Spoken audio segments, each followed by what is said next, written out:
Bonjour, dans cette vidéo, nous allons continuer le cours limite et continuité des fonctions. Donc, ce cours pour les étudiants CPGE et pour les étudiants de l'université première année, partie 2. Alors, on passe directement vers le cours. Donc, on a s'arrêté dans la notion de la limite, dans le cas de la limite de f de x lorsque a tend vers, ou bien lorsque x tend vers plus l'infini. Donc, qui est égal à la limite qui est finie, d'accord? Donc, la définition, il est équivalent à quel que soit epsilon appartient à r étoile plus, c'est-à-dire quel que soit epsilon, il est positif, strictement positif. Il existe un b appartient à r, ou bien tout simplement, il existe B, il est positif, strictement positif.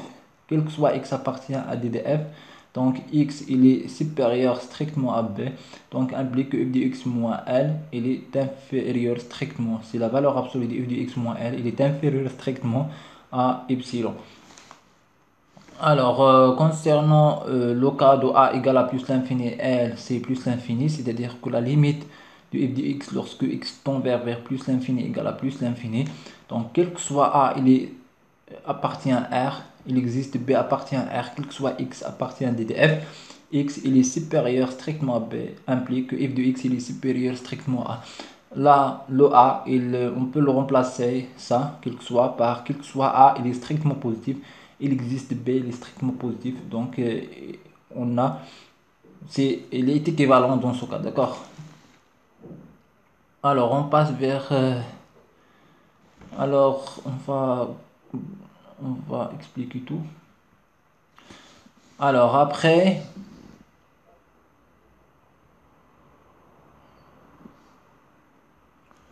le cas de moins l'infini plus l'infini moins l'infini, donc c'est la même chose.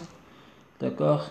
Et donc, le cas de A est égal à moins l'infini, L est égal à L. Donc, ici, on a, quel que soit epsilon, il est strictement positif. Il existe B appartient à R. Quel que soit X appartient à DDF, X, il est inférieur strictement à B. Donc, implique que f de X moins L, la valeur absolue de f de X moins L, alors il est inférieur strictement à epsilon. Là, bien sûr, on peut remplacer il existe B appartient à R par il existe B, il est inférieur à 0. Donc on passe vers le tableau. Donc on va faire de façon comme ça, simple. Donc là, f de x, la limite de f de x lorsque x tend vers plus l'infini est égal à L. Donc L appartient à R dans ce cas. Donc là, il est équivalent que on a L, donc appartient à R, qu'il soit epsilon, il est positif. Donc là, epsilon, le epsilon il est relié à L. Donc lorsqu'on a L, donc on a epsilon. Lorsqu'on a X appartient à A, nous tend vers A, on parle de alpha. Alors là, elle appartient à R, donc quel que soit epsilon, il existe, donc c'est plus l'infini, il existe A, il est positif. D'accord, quel que soit X appartient à DDF, alors X il est supérieur strictement à A, implique que la valeur absolue de f de X moins L, il est inférieur strictement à epsilon. D'accord, c'est inférieur strictement. Alors, la limite de f de X lorsque x tend vers moins l'infini est égal à L, donc là, L appartient à R. Là, il est équivalent que quel que soit epsilon, il est positif. D'accord? Il existe A, donc soit positif ou bien on va faire négatif, donc ça dépend. On choisit l'une. D'accord? On peut faire quel que soit A, il existe A positif, c'est-à-dire quel que soit epsilon, il est positif. Il existe A positif, quel que soit A, quel que soit X appartient à DDF. Alors ici, on a différence. X, dans ce cas, alors X tend vers moins l'infini. Et A, ici, on a positif. Alors X, il doit être inférieur à moins A. D'accord? Implique que f de X moins L, il est inférieur à epsilon. Là, signifie que X, il est inférieur à une valeur qui est négative. D'accord? Et cette valeur, alors, il est grand, il est très grand. D'accord? Lorsqu'on va choisir un epsilon qui est plus faible, donc on va trouver un A qui est plus grand. D'accord? De telle façon, on a ça. La signification ici signifie, alors, bon, on a L, on a alors là c'est X, là c'est f de X, alors là c'est L, d'accord? Alors là, c'est L. Là, on a L moins plus epsilon. L moins epsilon. D'accord. Donc, quel que soit, donc là, lorsqu'on a dans ce cas là, d'accord. Donc là, signifie qu'on s'approche ici. Soit on est comme ça, soit on est comme ça. D'accord. Donc là, signifie quoi? Signifie à partir. Donc là, c'est un choix, c'est-à-dire on n'a pas de valeur, d'accord, juste une seule valeur. D'accord, parce que là, on a limite lorsque x tend vers plus l'infini. D'accord, donc là, la valeur maintenant ici, alors a, donc là, on a ici a, donc signifie qu'à partir d'un certain, le a ici, ou bien lorsqu'on a epsilon, alors, comme ça, alors on va trouver ici, à partir d'ici, alors on va trouver le A1 tel que, donc quel que soit f de x moins l, il est inférieur à epsilon, d'accord. Alors si on veut choisir un autre, donc là, si on veut choisir un autre intervalle, c'est-à-dire un autre intervalle ici, donc qui est plus inférieur, comme ça, par exemple, c'est-à-dire ici, alors c'est la même chose, tac tac tac, on va trouver des choses comme ça, peut-être, alors, c'est-à-dire, alors voilà, ici, c'est-à-dire comme ça. Alors là, on a A2 par exemple, etc. D'accord. Donc là, attention au niveau de ça.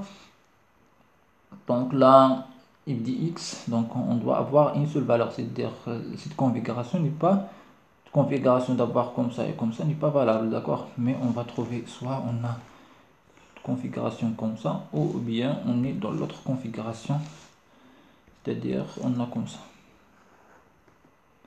D'accord. Ou bien donc, ou bien on a des choses qui sont comme ça.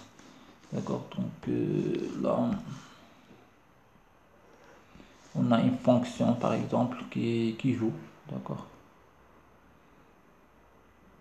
par exemple comme ça, qui joue, d'accord, doit être joue à l'infini, donc à l'infini doit être comme ça. Alors donc on passe vers, on a la limite du x lorsque tombe vers plus l'infini, donc du f du x égale à plus l'infini. Donc là implique que quel que soit a il est positif, d'accord, il existe b il est positif, quel que soit x appartient à DDF, d'accord. Alors x il est supérieur à b, alors implique que f de x il est supérieur à a, d'accord. Alors la limite de x lorsque x tend vers plus l'infini, f de x égale à moins l'infini, là il est équivalent que quel que soit, là on a a, il est positif, quel que soit, alors là si il existe, pardon, alors il existe b, il est positif, quel que soit x appartient à DDF, alors on a le x, il est supérieur à b parce que x il est tend vers plus l'infini et b il est positif, donc x il est très grand à b. Alors là implique que f de x il est inférieur à moins a parce qu'on a choisi a ici positif. Alors dans ce cas on a choisi le a il est négatif, d'accord, alors là il doit être a, d'accord, comme ça, d'accord. Après on pense, donc là on a fait ça, moins l'infini plus l'infini, etc. Donc dans ce cas là on a déjà entamé ça, d'accord. Alors remarque, ceci veut dire que la limite, quitte à prendre x suffisamment proche de a, on peut rendre f de x aussi proche de l qu'on veut, c'est-à-dire lorsque x sera très approché à a, donc f de x il se rapproche de l, d'accord, et on peut choisir ce qu'on appelle donc la valeur approchée, d'accord. Alors, remarque, on obtient des définitions équivalentes en remplaçant les inégalités larges par des inégalités strictes. D'accord, donc là, on a ici une définition qui sont larges. On a des définitions qui sont plus larges que ça. D'accord. Au niveau des définitions qui sont strictes, donc là, quel que soit A, donc il est soit A appartient à R, donc là, on peut remplacer par quel que soit A, dans ce cas-là, quel que soit A, il est négatif, d'accord, il est inférieur strictement à 0. L'unicité de la limite, donc soit f est une fonction définie au voisinage de A, si f admet une limite en A, alors il est unique, d'accord. Donc là, soit f est défini au voisinage de A, pas forcément en A, donc pas forcément on a au niveau de voisinage, c'est surtout au niveau de limite. Donc CF admet une limite en A, c'est-à-dire la limite de f de x lorsque x tend vers A égale à L, d'accord. Alors le limite est unique et on note la limite de f de L est égale à L, d'accord. On a ça. CF défini en A admet une limite en A, d'accord. CF est défini en A. D'accord, f il est défini maintenant en A, et admet une limite en A, alors la limite de f égale à f de A. Dans ce cas-là, on parle de la continuité, d'accord, c'est là, c'est la définition, ici c'est une définition de la continuité, d'accord, et là c'est une définition de la limite, d'accord, de l'unicité de la limite, de façon générale, lorsque les limites existent, il est unique, d'accord. Alors ici, bien sûr, donc l'unicité, c'est la limite ici, c'est plus l'infini moins l'infini, donc L, de façon globale, appartient à R bar, donc ça c'est R union plus l'infini moins l'infini, donc comme il est déjà indiqué ici, d'accord. Et aussi A, il appartient à moins l'infini plus l'infini, c'est-à-dire on parle ici que au voisinage de plus l'infini ou bien au voisinage de moins l'infini, c'est-à-dire que la limite, l'unicité de la limite, il est euh, que la limite lorsqu'il existe, il est unique, d'accord, quel que soit au niveau de plus l'infini d'une valeur réelle, etc. Alors, proposition retour en 0, soit f retour en 0, soit f une fonction définie au voisinage de A appartient à R bar et elle appartient à R bar. Donc là, R, le A appartient à R union plus l'infini moins l'infini et aussi L appartient à R bar qui est l'adhérence de R. C'est R union plus l'infini moins l'infini. Alors R bar on l'appelle la droite achevée, d'accord, réelle donc de R. Alors, CL appartient à R, dans ce cas, CL appartient à R. Alors, la limite de f de x, la limite de f de x lorsque x tend vers A est égale à L. Alors là, il est équivalent que la limite de f de x moins L est égale à 0 lorsque x tend vers A. Là, il est vrai lorsque L appartient à R. D'accord, donc on doit lorsque on a la limite appartient à R. Si A appartient à R, alors la limite de f de x lorsque x tend vers A égale à L, il est équivalent que la limite de f de A plus H lorsque H tend vers 0 égale à L. D'accord, donc là on va faire juste un changement de variable. On va faire ça au tableau après. Donc proposition limite et bornitude. Donc là, soit f est une fonction définie au voisinage de A appartient à R bar. Si f admet une limite finie en A, c'est-à-dire il admet une limite L qui appartient à R, alors f est borné au voisinage de A.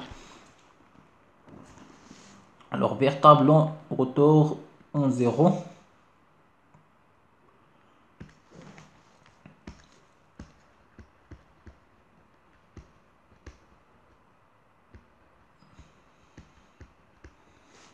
Proposition.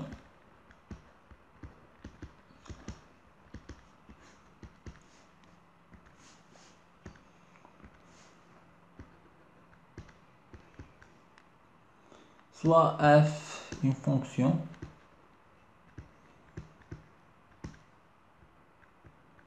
définie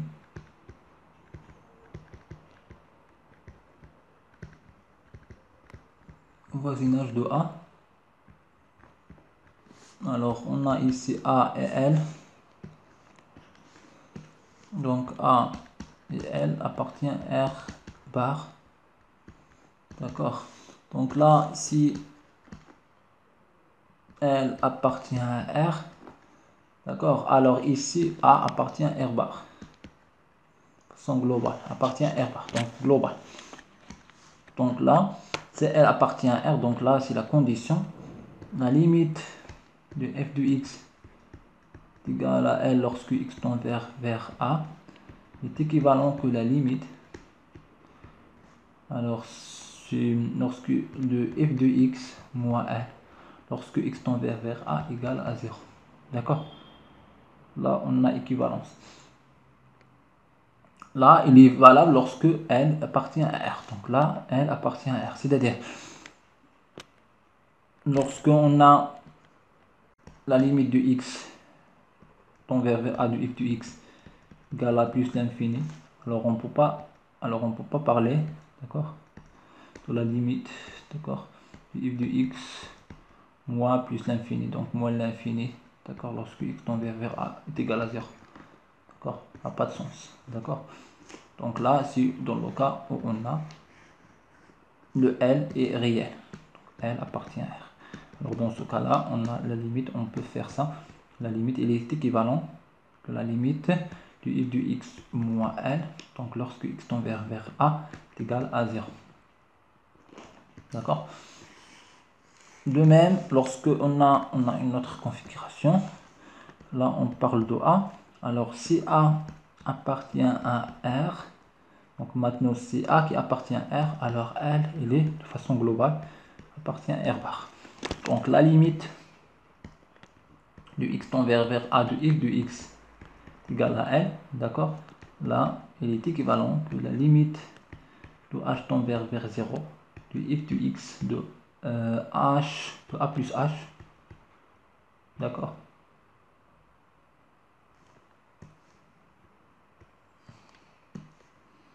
est égal à L. Là on va faire juste un changement de variable, c'est-à-dire on pose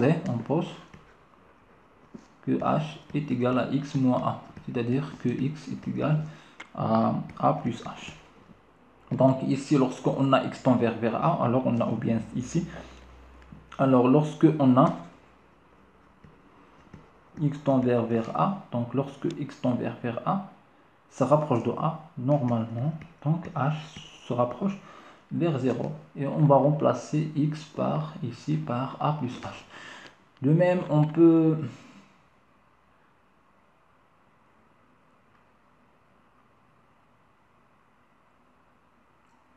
si on pose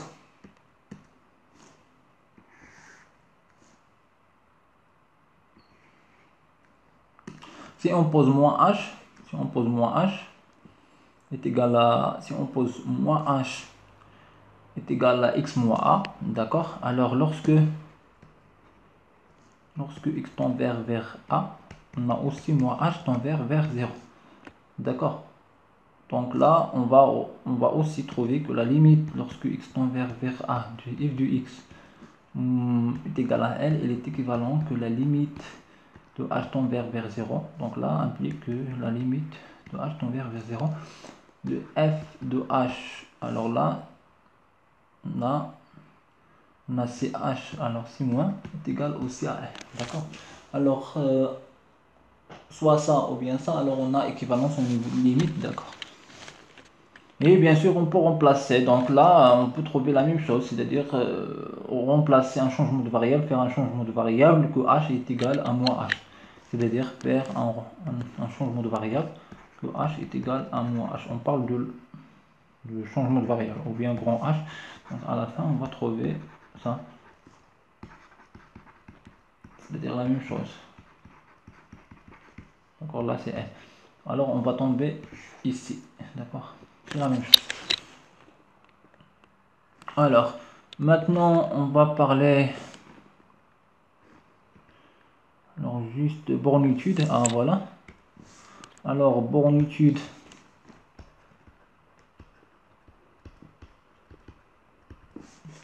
Alors là, bornitude, proposition, soit f une fonction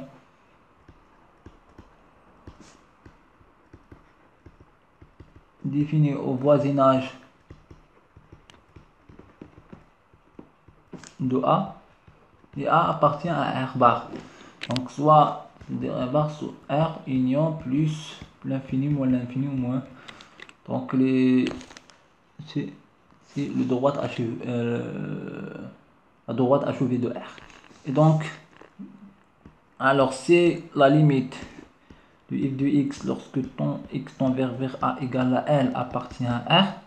Donc là, L appartient à R. Alors là implique que f est borné au voisinage de A. Donc A plus l'infini moins l'infini une réelle, d'accord. Donc là signifie que f est borné au voisinage de A. Donc là, on peut faire ça de façon au niveau de la limite, d'accord. Donc on commence ici juste comme preuve. Alors là, on a la limite du x tend vers A et f de x est égal à L. Donc de façon globale, x tend vers A signifie, et L appartient à R, signifie que quel que soit epsilon il est positif, d'accord, il existe un voisinage de A, il existe de V appartient au voisinage de A. De façon globale, c'est la définition qui est large, d'accord, là c'est la définition large, voisinage de A, d'accord.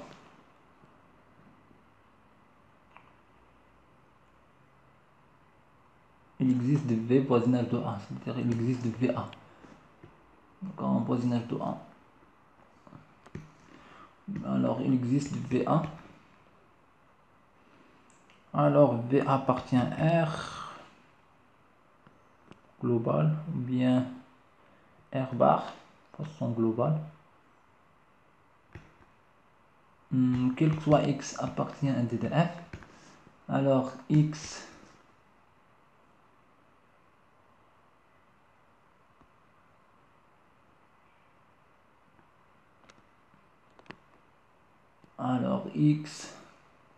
appartient à VA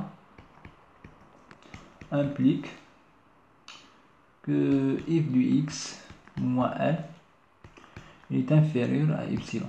Donc là, signifie que f de x il est entre epsilon plus L et epsilon moins L. C'est L moins epsilon. Donc là, L plus epsilon, L moins epsilon. Donc là, signifie que là, c'est une implication. Donc là, implique que f est borné. Borné au quoi? Borné au voisinage de A. Pourquoi au voisinage de A? Parce que x appartient à VA. D'accord, x appartient à VA, donc VA c'est un voisinage de A. D'accord, et donc là, x appartient, f est borné au voisinage de A. D'accord. Là, c'est de façon globale, c'est-à-dire, c'est la définition globale, c'est-à-dire toutes les définitions de la limite, on peut l'écrire sous la forme d'une seule définition, d'accord, en utilisant le double voisinage. C'est-à-dire là, c'est le voisinage de L, là, c'est le voisinage de A, d'accord. Et là, quel que soit x appartient de F, x appartient au voisinage de A, alors f de x appartient au voisinage de F. De façon globale, L appartient à R bar, A appartient à R bar. D'accord, une seule définition pour toutes les configurations de la limite. D'accord. Alors, donc ce qui a retenu, donc c'est f il est défini au voisinage de A, appartient à R bar, donc f admis, si f admis est limite finie. Donc là, on doit avoir que f admis est limite finie. Dans ce cas-là, on parle que f il est borné au voisinage de A. D'accord. Alors maintenant, la limite ici, c'est f est définie au voisinage de A, appartient à R bar, et f admis une limite qui est positive, strictement positive en A, alors f est minoré par un réel strictement positif au voisinage de A. D'accord, c'est-à-dire que f il est minoré par un réel strictement positif au voisinage de A, signifie que f il est plus fort que dire que f il est positif au voisinage de A, mais non, il est borné, pardon, il est Il est borné, oui, mais il est minoré par un réel qui est strictement positif. D'accord, au voisinage de A. Alors là, signe équivalent, corollaire, signe équivalent, c'est F est équivalent à G au voisinage de A. Alors F et G sont de même signe, c'est-à-dire ils ont même signe au voisinage de A.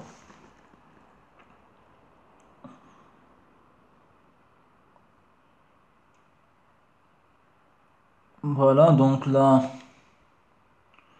signe et la limite. Alors, proposition,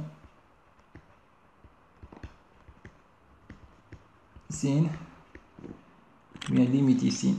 Alors là,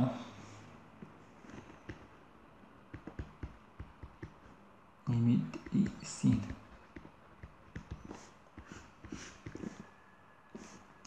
Alors, soit f une fonction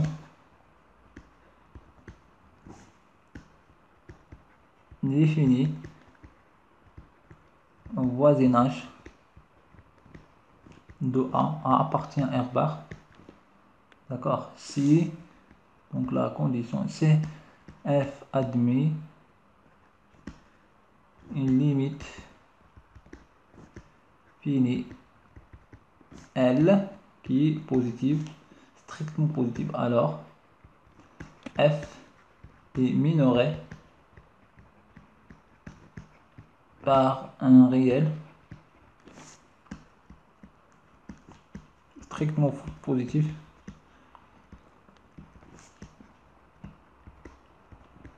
au voisinage de A.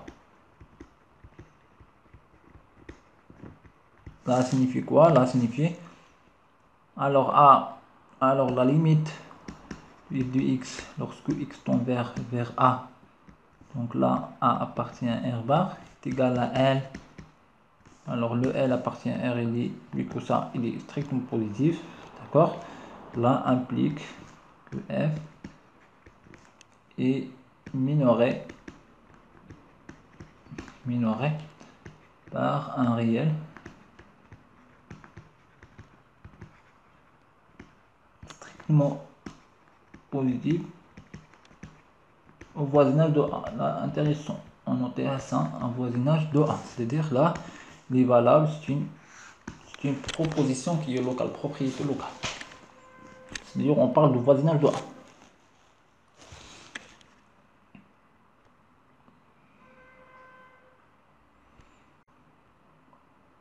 Alors,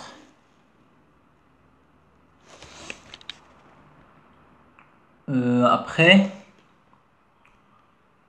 donc là au niveau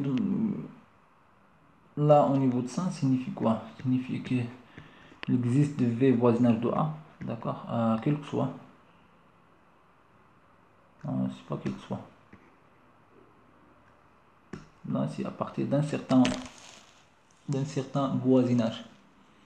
D'accord, si derrière il existe un voisinage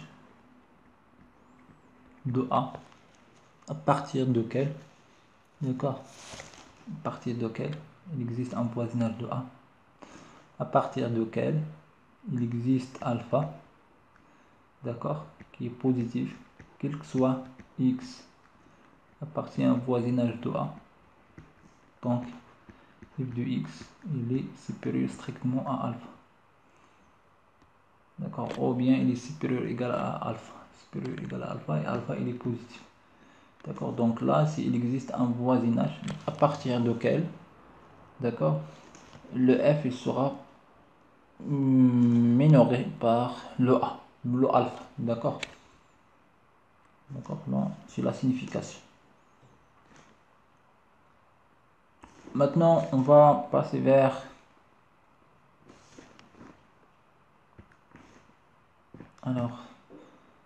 signe équivalent, donc la corollaire signe équivalent. Donc si f il est équivalent à g au voisinage de A, alors f et g ont même signe au voisinage de A. D'accord, à noter ça. Donc corollaire.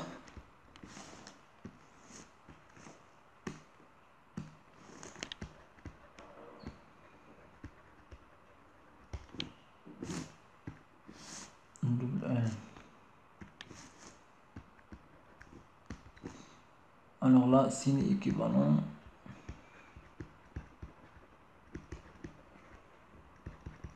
Là, CF il est équivalent à G au voisinage de A. D'accord. Alors, F et G sont de même signe. D'accord. Même signe au voisinage de A. C'est-à-dire les deux positifs ou bien les deux négatifs. Si on a F, il est équivalent à G au voisinage de A.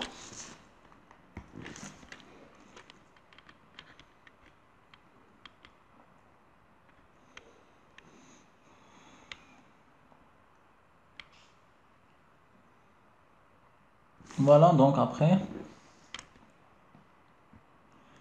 passer cette partie rapidement. Voilà, donc là. Voilà, ici, limite à gauche et droite. Donc là, limite à gauche et droite. Définition limite à gauche et droite. Soit A appartient à R, L appartient à R bar, soit F une fonction définie au voisinage de A. Là, A appartient à R, d'accord? Donc on dit que F admet L pour limite à gauche de A. C'est la restriction de F à l'ensemble des DF intersection moins alpha A. D'accord, admet L pour limite en A. D'accord. Dans ce cas, cette limite est unique et on le note la limite de A moins de F. D'accord, ou bien la limite de F lorsque x tend vers 1 moins. D'accord, ou bien ça. Donc les trois notations. C'est-à-dire la limite de f de x lorsque x tend vers A, mais les x, alors ça se rapproche de A de côté gauche. D'accord. Et ça, lorsqu'on doit dire la limite à gauche, c'est-à-dire que les x se rapprochent de A au niveau de côté gauche de A. Alors, on dit que f admet L pour limite à la droite de A, c'est la restriction de f à d de f intersection A plus l'infini. A plus l'infini, il est large, d'accord. On peut dire juste A intersection d de f intersection A, A plus H. H il est positif. D'accord, admet L pour limite en A. D'accord. Dans ce cas-là, cette limite est unique et on note la limite de f A plus ou bien la limite de f lorsque x tend vers A plus ou bien la limite de f de x lorsque x tend vers A à condition que x se rapproche les positifs strictement positifs, c'est-à-dire que x se rapproche de A de côté droite. Lien entre limite simple et limite à gauche et limite droite. Donc là, c'est f soit A et f appartient à R dans ce cas. L appartient à R bar. Donc soit f une fonction définie au voisinage de A. Alors f est défini en A, si f il est défini en A. Alors la limite de f en L est égale à la limite à gauche, est égale à la limite à droite, est égale. Donc là, c'est ça. Et on a f de A égale à L. Donc là, on parle d'une façon de la limite, de la continuité. On va expliquer ça après. Donc, c'est-à-dire ici, on parle de la notion de continuité lorsqu'on a f est continu en A. Donc, bien sûr, pour que f soit continu en A, il doit être de d'abord et défini en A. D'accord. Après, donc, on a la limite de f lorsque x tend vers A égale à L. Dans ce cas-là, on va calculer la limite à gauche et la limite à droite. Donc, les deux doivent être égaux ou bien égal, qui est égal à la limite de f de A. Alors, si f n'est pas défini en A, donc de façon globale, là, on parle de la limite de façon globale. Donc, f n'est pas défini en A. Alors, la limite de f égale à L, si il est équivalent, que la limite à gauche est égale à la limite à la droite, est égale à la valeur de f, à la valeur de L, à la valeur L. D'accord?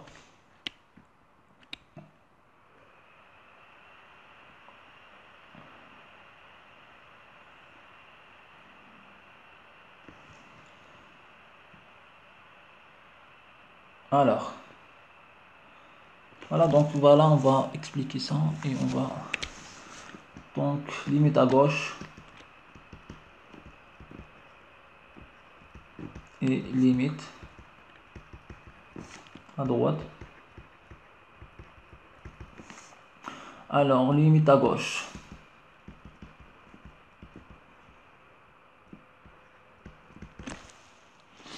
Donc la limite à gauche de façon globale, alors on note f de x tend vers a moins. Donc ou bien, donc là, ou bien ça, du f de x est égal à L appartient à R bar, c'est-à-dire soit un nombre réel ou bien plus ou moins l'infini. D'accord, alors là, il est équivalent à quoi? Qu'il existe, quel que soit, pardon, donc là, quel que soit epsilon, il est positif. Il existe alpha, il est positif. D'accord, quel que soit x appartient à d de f. Alors, x moins a. D'accord, x moins a. Donc, alors, il est inférieur à 0. Et il est supérieur à moins alpha. D'accord, implique que f de x, la valeur absolue de f de x moins L. Donc là, c'est vrai qu'on L, là, ça dépend de L. Donc là, on parle de L appartient à R. D'accord. Mais donc, les autres définitions s'appliquent. D'accord. Donc L, il est inférieur à epsilon. Lorsqu'on appuie sur l'infini, donc il sera ici A, et donc il sera supérieur à A, ou bien il est inférieur à moins A. D'accord. Donc là, même définition, c'est-à-dire les mêmes définitions s'appliquent, sauf ici, la condition ici. C'est-à-dire on s'intéresse à la gauche de A. Donc A ici. Alors le alpha il est ici. Alors on a là c'est A plus alpha. Et là c'est A moins alpha. Donc là on parle juste, on sait rien sur ça. Donc là on sait rien. Donc on n'a pas ça. D'accord. Donc ce qu'on sait c'est juste ça. C'est-à-dire que x s'approche ici. Donc x il est ici. Donc là, la condition, c'est-à-dire que x moins a, il est supérieur à moins alpha, il est inférieur à 0. D'accord, c'est la différence de x moins alpha, moins a. De la même façon, on a la limite de x tend vers a plus, f de x est égal à la limite, c'est la même chose, je suis juste la notation, d'accord. X il est supérieur à ici maintenant, f de x égal à L. Donc là, L maintenant appartient à R, d'accord. Mais vous savez que au niveau de ça, lorsqu'on plus l'infini ou bien moins l'infini, donc l'epsilon il sera remplacé par A, d'accord. Donc là, qu'il soit epsilon il est positif, d'accord. Il existe alpha il est positif, quel que soit x appartient à d de f. Donc là, x il est supérieur x moins A. Il est supérieur strictement à 0, il est inférieur à alpha, implique que f de x moins L il est inférieur à epsilon. Là, au niveau de voisinage, c'est-à-dire il existe un voisinage de type quoi? De type donc là, de type A. Ici, c'est A plus H ou bien plus alpha, c'est comme ça. Un voisinage de type comme ça, d'accord. Donc x appartient à ce voisinage là, d'accord. Implique que f de x, d'accord, dans ce cas là appartient à un voisinage de L de façon globale, L a plus l'infini moins l'infini, etc. D'accord. Voilà, donc après, donc là, là c'est pour la définition entre l'équivalence, bien les liens entre la limite en un point, et la limite à la gauche et à la droite de ce point, d'accord. Donc juste, alors la limite de f du x lorsque lorsque x tend vers a égale à L. Donc là, on peut calculer direct, d'accord, ou bien ça dépend. Parfois, on a les fonctions qui sont définies par des parties, c'est-à-dire par des conditions.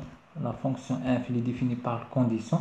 Et donc là, on ne peut pas faire la limite en a, c'est-à-dire, exemple ici, alors f il est comme ça, alors c'est, bon, f1, lorsque x, alors il est supérieur à a, f2, lorsque x il est inférieur à ou 1, lorsque x il est inférieur ou égal à a. Donc là, on ne peut pas calculer la limite en a. D'accord, mais on va calculer la limite à la gauche et la limite à la droite.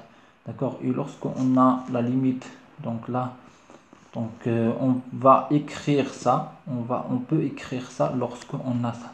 Lorsqu'on a la limite de f de x, lorsque x tend vers a plus de f de x est égal à la limite de x lorsque a tend vers a moins, ou bien lorsque x tend vers a moins de f de x. Donc là est égal à 1.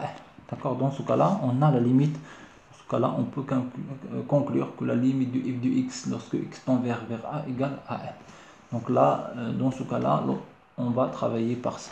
D'accord, voilà concernant ça. Donc dans la prochaine vidéo, nous allons entamer la partie des opérations sur la limite et après on va passer la partie rapidement et on va expliquer ou bien commencer à expliquer la notion de continuité. D'accord, merci et à très bientôt.